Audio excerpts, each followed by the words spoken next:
Hello, Mr. Chauprade. Thank you very much for coming to the studio today. Thank you. Well, first of all, you've been censored for voicing doubts about the official version of the 9/11 events in the United States. But there's lots of people doubting the official version. There's lots of people trying to reinvestigate what really happened. So how would you explain your case? How would you explain such a nervous reaction from the French authorities to what you read, said and wrote? Well, I think it's just a question of time to know the truth about this question of 9/11. And we will know the truth. It's just a question of years. So I have no doubt about that. The question, I was sacked, it was bigger because I had an official position at the French Defense Ministry.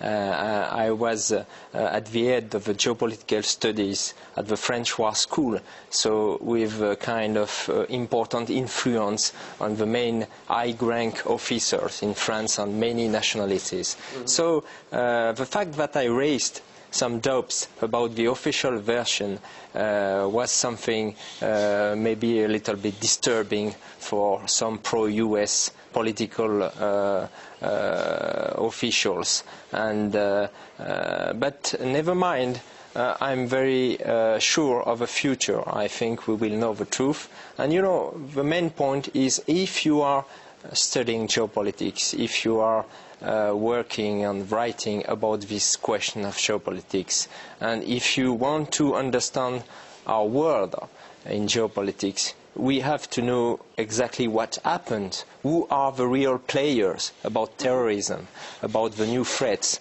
That's the question why I raised the question, because in my book it was the first chapter, so I need to know the truth if I want to develop a kind of analysis.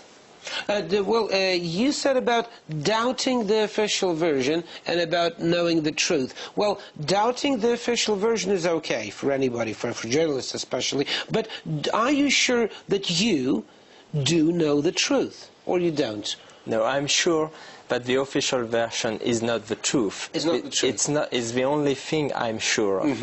I have any... So nobody knows the truth today? Nobody knows the truth. Nobody knows the truth. But people know who benefit from what happened, the 9/11 of September. But what makes you think, if you say nobody knows the truth, what makes you think that it may have been, I mean the 9/11 events, that may have been a conspiracy of the CIA and Israeli special service? What was the goal?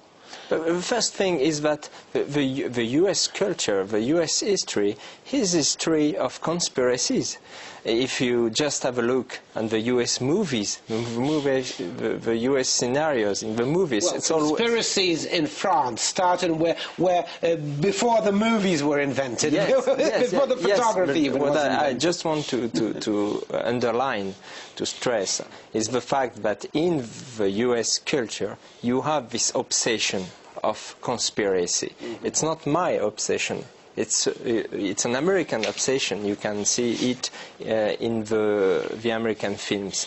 The question is that we know that the official version is not true, and it's just a question of years to know the truth. I'm sure about that, because each month we have new details, we have new hypotheses about what happened that day.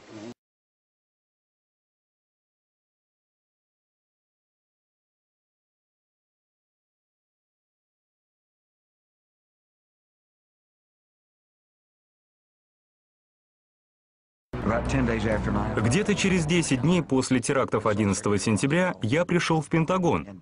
Увидел там секретаря Рамсфелда и заместителя секретаря Вулфовица. Я спустился по лестнице просто поздороваться с людьми, которые когда-то на меня работали. И один из генералов отозвал меня и говорит: «О, ты должен зайти ко мне поболтать». Я отвечаю: «О нет, ты, наверное, очень занят». А он мне в ответ: «Нет, сейчас нет, но мы приняли решение напасть на Ирак». А это были только 20-е числа сентября 2001 года. Я говорю: «Вы собрались воевать в Ираке? Почему?» Он отвечает: «Я не знаю». Я спросил, наверное, нашли какую-то информацию про Саддама или Аль-Каиду. Он: нет, ничего нового, просто принято решение начать войну против Ирака. Мы не знаем, что делать с терроризмом, но у нас отличная армия, а значит, мы можем свергать правительство. Я снова встретился с ним несколько недель спустя, и к этому времени мы уже бомбили Афганистан. И я спросил, мы все еще собираемся воевать с Ираком? И он ответил, все гораздо хуже.